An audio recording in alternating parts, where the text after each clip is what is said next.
Ladies and gentlemen, esteemed viewers, today I want to delve into a concept that lies at the very heart of any functioning republic. A concept that is as ancient as it is essential, yet often overlooked in our fast-paced modern world. The concept is civic virtue. Civic virtue is the moral compass of a republic. It is the sense of duty, responsibility, and commitment that the citizens have toward their society and its well-being. In a republic where power ultimately resides with the people, civic virtue is not just important, it is indispensable. It is what transforms a collection of individuals into a community, a society, and ultimately a nation. But what exactly does civic virtue mean in practical terms? It's the willingness to participate in public life, to vote, to stay informed, to debate, to protest when necessary, and contribute to the common good. It's about putting the welfare of the whole above personal gain, understanding that the health of the republic depends on the active engagement of the citizens. To understand the importance of civic virtue, we must look back to the origins of the republic. The early republics, like those in ancient Rome, were built on the idea that citizens must be virtuous for the republic to thrive.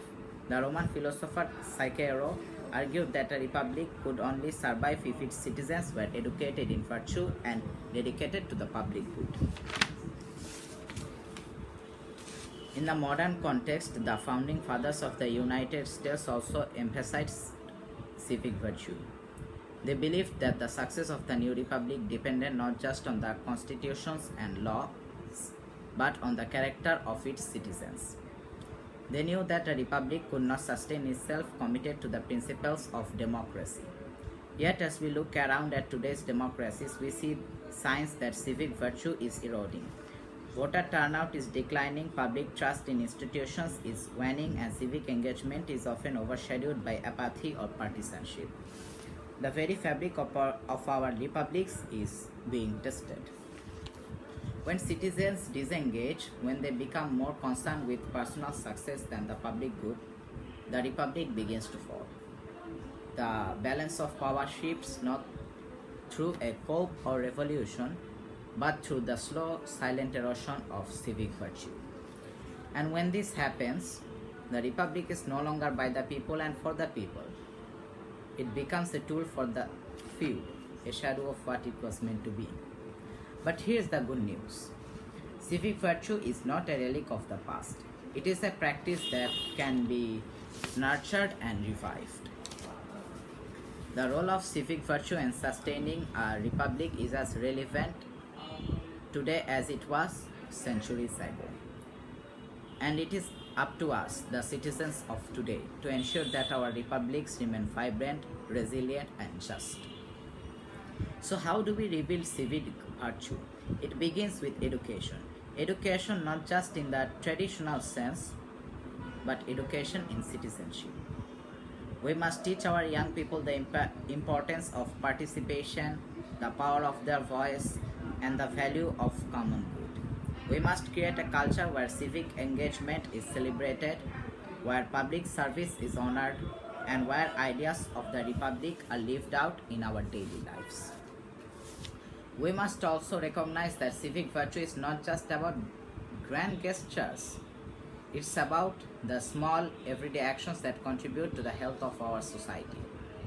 It's about voting in every election, supporting community initiatives, holding our leaders accountable, and standing up for justice and equality. It's about being informed, being involved, and being invested in the future of our republic. For today's democracies, the lesson is clear. A republic cannot survive without the active participation of its citizens. Democracy is not a spectator sport. It requires each of us to step out onto the field, to play our part, and to uphold the values that sustain our society.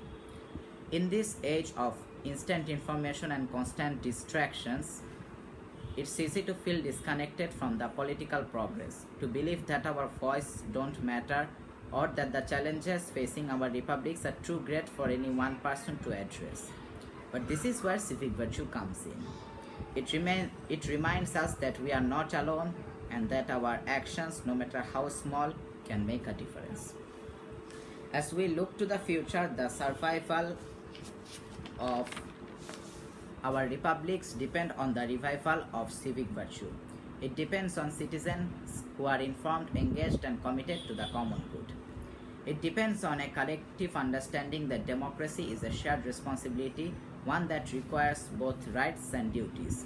So let us embrace the role of civic virtue in our lives. Let us take pride in our responsibilities as citizens of a republic. And let us work together to build a future where democracy thrives, where freedom is protected, and where the power of the people is not just a slogan but a living reality. Thank you. If you like my speech, make sure to give it a thumbs up. Also share it and subscribe if you want to support me.